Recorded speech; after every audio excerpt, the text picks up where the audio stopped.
Hello and welcome to another One Lap episode. This is the channel where we put one of everything that has wheels around our track for one lap to see how fast we can go. While the time is an important element of this channel, it's actually really all about the performance driving review of whatever we're driving. If it's an ambulance or a 911 GT3 RS, we're going to be running the same lap, looking at the same things across anything with wheels. And in this case, it is the new Rivian R2 Performance. I believe this should be the first high performance track review of the new Rivian R2 Performance, and really excited to see how this does. In this episode, we're really going to focus just on dialing this thing into the fastest settings we can get it and getting a lap time around here. But don't you worry, we have other channels on YouTube as well. They're called Out of Spec Something, and I'll have a full performance driving review going through all the different drive modes, sliding this thing around in rally mode to help you understand which drive settings you should use if you happen to be owning or driving a Rivian R2. But for now, let me tell you a little bit about the car, then we'll get everything set up and we'll go for a lap of our track here in North Carolina.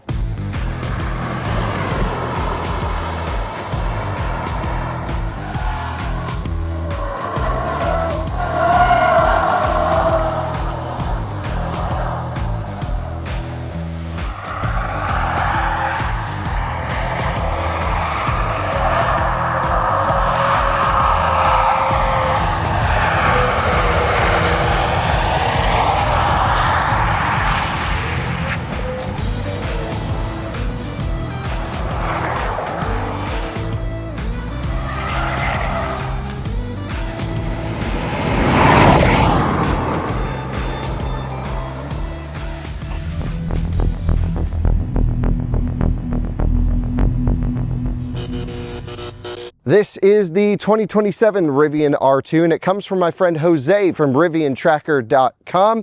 And I want to say a huge thank you to him for letting me do performance testing on this vehicle, because that is going to be really exciting to see how this thing handles when we start pushing it. We have been testing Rivian R2 on our other channels for the last few days, and it's been really fun to experience this car. I think it's a gorgeous looking vehicle. It's just got a sense of adventure. It has some off-road capability, but it does have some serious power and performance. I always hate quoting horsepower on electric cars because it almost means nothing. For example, this has 656 horsepower, but its main competitor, the Tesla Model Y Performance, has only 510 horsepower, but that's actually faster, even though the weight isn't that far off. So horsepower doesn't really mean anything in the electric world, but it has 656 of them, so that's good. That's a lot. That's awesome. Let's talk about performance cred with this. This is a dual motor architecture. It's a dual permanent magnet motor architecture, and its primary motive force comes from the rear axle, which is the correct axle. So that's the power axle, but it's also the efficiency axle. There is a secondary drive unit on the front end that uses a clutch disconnect so that you can decouple the motor for highway cruising. However, when you engage sport mode in the Rivian R2, which is what we're going to be using to set the lap time, it will stay permanent all-wheel drive all the time so that you can get all the power to the ground. It's going to be really interesting to feel some of the tuning of this as well, because this is the first time Rivian has incorporated a brake-by-wire system in their vehicle. It has totally different electronic stability control tuning from R1. Some of you guys may know, if you watch our other channels, I drive the pickup truck version of the R1, the R1T, and that has done many laps out here, and it's been kind of interesting. Rivians seem to do really great when you drive them up to about 8 or 9 tenths, but then if you really rip on them, things fall apart. Batteries overheat, brakes overheat. They throw crazy warnings and fault codes that we have to reset the vehicles for every time I get a Rivian out here on track. So I'm really hoping the R2 is a bit more robust when you really start shredding on them than the R1s that we've had. I wouldn't say problems, like they're fun and enjoyable and impressive, but when you really go flat out, something always pops up with some kind of problem through there. So the R2 is really designed to be a much more fun and enjoyable vehicle when compared to R1. Come around the back so you can see it as well. I mentioned 656 horsepower. We've done some testing on this as well. It's in the mid 3-second, 3.5, 3.6, 0 to 60, not including rollout, which I think rollout should be illegal. It's a 0 to 60. That's just a weird thing from like the 50s that's carried through all the way for the last 70 years, and I'm not a rollout fan. Yep, about 3.5, 3.6. You can head over to our out of spec testing channel to see all of the longitudinal numbers that we got on this car. We've done 0 to 60, eighth mile, quarter mile, and 50 to 90 mile an hour passing zone. The power of the R2 is kind of crazy because it kind of, I don't want to say it bogs off the line. It definitely gets moving, but it's a slow crawl in comparison to what happens at 45 miles an hour, somewhere in that 40 to 50 zone, where it just dials everything up.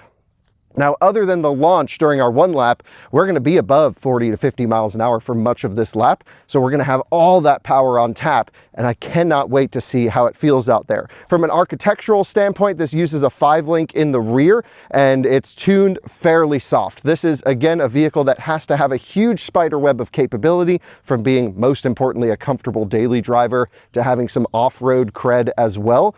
And it is an R2 Performance, so we're going to treat it as a performance, but keep in mind, in performance worlds, in Rivian means it's performance sort of on and off-road, so that will give it some compromises. This is not meant to be a track car whatsoever, but I still think it's going to do really well just from my impression of driving this on back roads out west and here in North Carolina. It's set up to be kind of fun. I called it the closest thing you can really get to a rally car in the electric world because it's moving around, it's soft, you can drive it on the rear axle everywhere, and I hope that translates here when we really start bringing the speeds up. The tire that we're running, come on over to this side, is a Pirelli Scorpion MS tire. These tires were actually sent to us, these wheels and tires I should say, were sent to us by Rivian, so I want to say a huge thank you to Rivian because they knew Jose was loaning us the car, but we didn't want to tear up his tires. So he also had the all-terrain wheels and tires, and Rivian's like, oh, we know what out of spec's going to run through with this thing. So they said, yep, we'll give you a set of the 21s, and we're really going to be putting them to good use in the performance setting. With that said, these tires are very much a range optimized tire. They have very limited grip, especially on smooth surface pavement. And I was actually just amazed at how little grip this car had out on the public roads. You'll just turn normally and I'm like, whoa. It also regens so strong on the rear axle that you can hear tread shaw back there when you're getting on the brake pedal, and it almost feels like it's dragging the rear end like a dog wiping its butt. You know, it just felt so weird out there. Thankfully, a lot of that weird tuning anomaly has been fixed through over-the-air software updates very quickly, within a month or two since I first started noticing them. So Rivian is trying to improve the R2 rapidly. So I mentioned 5-link in the rear, uses a structural battery pack in the center, 4695 cells, so big cans, which will be interesting from a thermal perspective. We'll talk more about the thermal management of this vehicle in our other reviews. This is going to be primarily focused on a one-lap shootout, which shouldn't stress the thermal systems beyond anything crazy. In the front, we're running a McPherson strut. Pretty typical front end setup. It's got some beefy sway bars on this thing, which will help it out here on track. And we also have, because it's the Performance, active dampers. It's a single valve where you can basically adjust compression and rebound. We're going to put it to the firm setting. We have a super smooth track here. I found moderate to be kind of the great back road setting, but here on track, firm should work pretty well. Tire pressures are set to manufacturer rated when cold, which sometimes Rivian, like on their R1S and R1T quad motors with the Super Sport tires, will actually have a separate tire pressure recommendation for performance driving. Not here with the R2. And because we try to test a lot of manufacturer vehicles in this test, we always set them up as the manufacturer recommends for the start of the test, which means we're running 42 PSI when cold. Those pressures will of course come up through the lap and maybe through just an initial warm up, but that is how the car is supposed to be set up from the factory. You could probably make it even a little bit faster if you drop a couple pounds out of the tires rather than just running on big air balloons the whole time. Because again, this car has to do well in range and efficiency testing, but also performance testing. So we're running the car as a stock setup with no modification and no influence from our side. This is exactly how it should be configured. Let me show you inside because there's some other considerations as well, especially when testing an electric car. We went to Starbucks, of course. That makes you faster. Got to have a little caffeine before the lap. And we are charged up. We are at 99% state of charge. And you'll also notice that we AC charged up rather than DC charging up. So if you show the battery pack temperature in there, Timon, it's just over top dead center. So we're at 93 degrees on that right gauge right there, which is perfectly, and just a little bit warmer than ambient. It's warm out here. It's 80 degrees right now. So that'll give us plenty of thermal headroom before we get up into the 100 and high 120s, low 130s, where this thing will start to thermal derate. But don't worry, we'll have a whole performance driving review where we're going to find the limits of the car, find out if it's the motor limit, the inverter limit, or the battery pack limit, or something else that might cause some thermal issues, because I think it'll be really important to see how this car holds up thermally to a lot of abuse. With all that said, I'm going to throw my helmet on, get lined up for the start of the lap, and set this thing free to see how quickly we can get it around our 2-mile road course out here. Welcome to the inside of the Rivian R2. We will be experiencing the performance character of this car now. And we're going to try and set a lap time. I just kind of shook it down a little bit through the skid pad, slid it around, and wow, it feels like a real drift machine. I mean, you just get this thing loaded in a corner, mat the throttle, and you're coming out of a corner with big opposite lock. It's awesome. Really enjoyable experience so far, just like if you want to mess around with it. It's very soft, so you got to get the weight on the nose. It's very particular as to where the weight is to get the tires to work. And I like a car that rewards good weight management. This is not a vehicle you can kind of fly into corners with. You've really got to scrub the speed first, get it set. Once that front tire bites and you're good, then you can drive it on the rear axle. Otherwise, if all the weight is off the nose, it just won't turn. And I noted that when I did my full driving review on a back road. So I'm going to go sport mode, stability control, OFF. And I think that's about all I need. We'll go into launch configuration to launch the car. And we are charged up to 98%. We dropped 1. So I'd say we're looking pretty good. I'll check with the crew to make sure everyone's in position. And then we'll hit the road. Alex, you looking good over there? So I'm going to engage launch mode here. We're able to keep stability off in sport mode and everything, which is great. When I go left foot hard on the brake, this screen will change to sort of a launch. Oh, because I'm in park. We'll change to kind of a launch configuration. So you could say it needs brake pressure and accelerator pressure. Then we'll pop off the brake, and that's the best way to get the best 0 to 60. But it's just a hair off sport mode. As far as I can tell, launch control doesn't actually really do anything more than give you a gauge. And the 0 to 60 it tells you in launch mode is not really true. It kind of just always says 3.5 seconds, which is not accurate. So waiting for Alex to get up on the hill. Once he's there, then we will start this thing. Okay, if y'all can hear me, this might be a 2-lap process. I'm going to be slightly cautious on the first lap just because of the tires are not super sticky and it's fairly cold outside track temp wise. So we'll set a time. If I feel like there's a lot of time left on the table, I'll do a second lap. I think it's really super soft. I don't know how it's going to do, but I mean, yesterday when I gave it the beans, I saw the sky and I saw the ground when it was regenning. So yeah, I mean that was also on soft. Yeah, I think I was in soft. Yeah. So look, we'll see. I mean, this is not necessarily the intended use case, but it's good to push these vehicles, right? It's a performance. So yeah, that's true. It is a performance. I think it's more of like a rally car than it is like a track car. All right, here we go. 3, 2, 1, go. Off the brake. Let's go do it. A little bit of torque steer really ramps up the power at 50 miles an hour.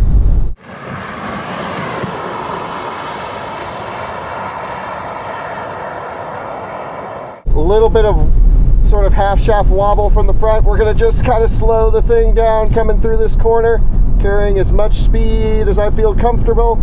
Really getting the weight on the nose. Woo-hoo-hoo-hoo, these tires. Just have to be patient here. Anytime you go near the throttle, it just wants to push wide unless you give it a big whack of acceleration. But it's all about leaning up the tires. Feels really nice, really easy to control with the accelerator pedal. Very slidey. Come on, baby, let's go. A little slidey through here, a little too much.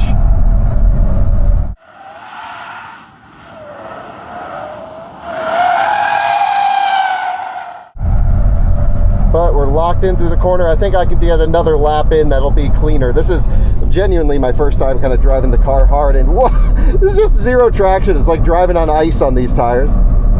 Come on, let's go. Power, power, power, grip.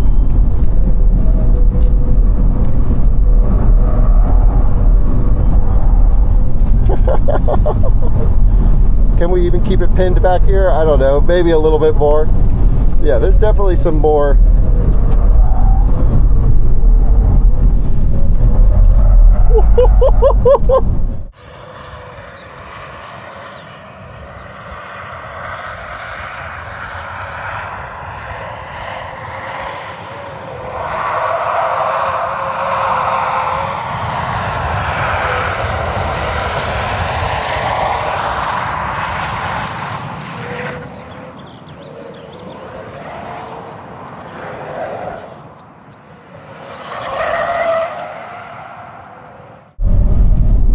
Just full rally car mode. Come on, baby. Turn, turn, turn, turn, turn, turn, turn, turn, turn, turn, turn. Full power, full power, full power. Let's go.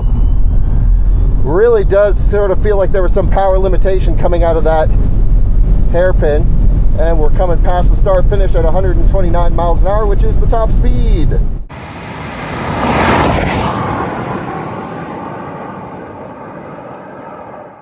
Thermals are looking really nice. Cooling it down, but I'm actually going to give it one more run. That was honestly more of a test run. And once I blew this first section, I was like, all right, let me play around with it back there just so I can feel it out a little more. But we're going to set a real clean lap time now. Wow, what a playful vehicle and really fun. It's got a great character to it. Hey everyone, I'm going to run one more lap in it. Timon's lining me up, and good, perfect. We're going to do one more lap. All right, you do a 148. 148, yeah, the tires have zero grip. Yeah, I saw. So I'm just going to take it a little bit more gently and less drifty. What's the fun in that? Now, it's not fun, but I can get a much better lap time out of it. So let me just get more locked into position here. We'll put the steering wheel down. I can smell a little bit of brake, but it'll be all right. Alrighty. Give me the countdown when you're ready.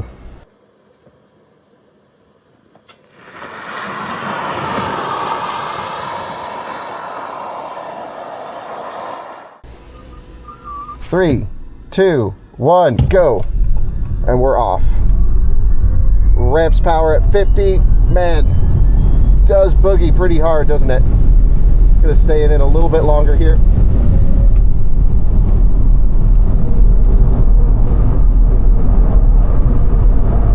Just trying to control body oscillations, full power. Sometimes waits for the wheel to be straight to really give you everything on the power. It seems to have some sort of steering angle torque limitation. Come on, turn. Here we go.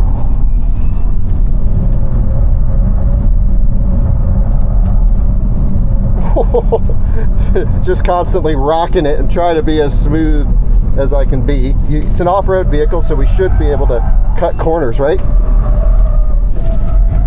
Come on, stay straight. There we go.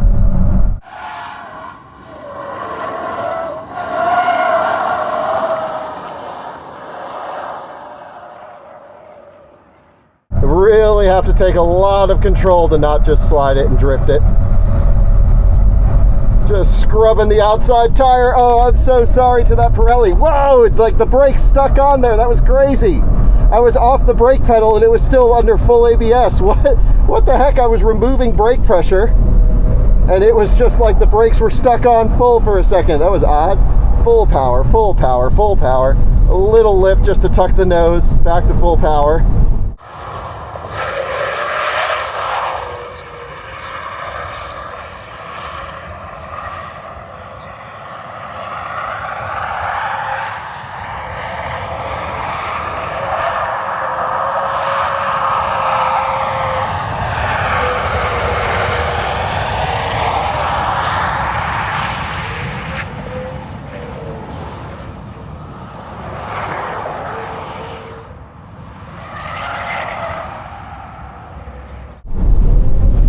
Oh, little super lift off oversteery with regen in high. Whoa, the brakes are pretty much gone now. I have no braking pressure. Missed the corner. We're full power. Let's go. It's just like this thing on a good tire would be awesome, but I'm really surprised the brakes have gone that quick. And we're past the start finish at 129 again.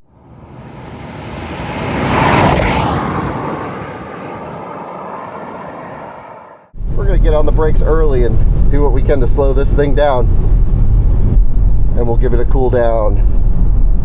So that was pretty fun, pretty enjoyable, very drifty, it really is enjoyable. It is not set up for lap times, of course, but it is set up for max fun, which I totally appreciate and really enjoy. And because there's so much suspension movement, it's really crazy, especially compared to R1, which is much more locked in. This thing is just like the best car to do driver training weight management in, because it really forces you to just ease onto the accelerator pedal, ease onto the brakes, load up the tires perfectly, get the tires pressed in. It's really rewards good driving and totally punishes bad driving. So I am just really pretty impressed with how far Rivian went into making this thing like a fun hoon mobile. Motor temperatures look good, battery temp came up a little bit, but nothing crazy. Thermal management actually seems really good. No weird warnings or codes or anything like that, which is pretty impressive. And it did say hold unavailable. Yeah, and it recorded a new road cam incident. Not yet parked. There we go. Alrighty. That was the last brake application I had coming in there, was almost no brakes. Really? So 148.25. Oh, I thought it felt faster to me, but I did have an incident back there where I came off the brake pedal and it stayed in full ABS. And it didn't release. So that was weird. Brakes felt good, and then there was just like, oh, there's not much. Right. And you can smell them. Oh, they're on fire. Oh, really? Okay. They're smoking? Yep. All right, well, I'm going to go cool them down then. All right. There you go, do a little brake cool down.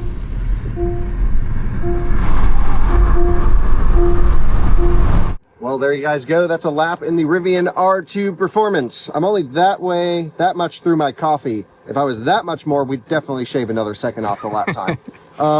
It requires a lot of like reining it in this car, just patiently getting it set, and then using the power to get from A to B sort of as a slingshot, and then taking the time to let it slow down, then get the car turned, then get it moving, versus a lot of other vehicles that are much more on-road performance oriented that become much more fluid. This is a vehicle that you have to be very intentional with your inputs and very intentional with where you put the weight in the car. In my 2 laps, they were pretty close timing, right? Like a half a second or so? Yep. And I really thought I had a much cleaner lap on the second run, except for the ABS issue where it wouldn't release the brakes. Right, that probably cost you at least another half a second. Yeah, maybe around there, maybe a little bit less, but in the zone, for sure, because it upset the whole balance of the car and I had to go through and get it rebalanced out. At the end of the day, though, what a fun machine. It may not be the best lap time we ever test out here. It's not bad. It's still pretty fast. Yeah, it seems like it. Matches many other cars by making up for it with a ton of power. But it's actually how I would prefer a car to drive time in, because who cares about lap times? That's just a general gauge. This is so much fun to bomb around. So make sure to head over to Out of Spec Reviews for the performance driving review, because I'm going to take my friend Jose, the owner of this car, and show him what this thing can really do sliding around. I think he's going to love it. I'm going to love it. And we're just going to have so much fun killing off the rest of these tires. With that said, we're charging it up for a drag race for another episode coming soon on this channel, but that is the lap in the Rivian R2 Performance. Honestly, almost no notes. It's so fun. It's so drifty. But if you're looking for like an on-road true performance SUV, Ioniq 5N would be the move for sure. Electric, maybe Macan GTS or Macan Turbo, but GTS is better. This is like one of the best all-rounders and one of the most fun SUVs that's electric. Maybe one of the most fun electric cars I've driven. It's just wow, that says a lot. It's hilarious, and I can't wait to get back in it and keep sliding it around. Grip levels are low, risk is low, and angles are very high. Thanks for watching. We'll see you on another one again soon. Bye-bye.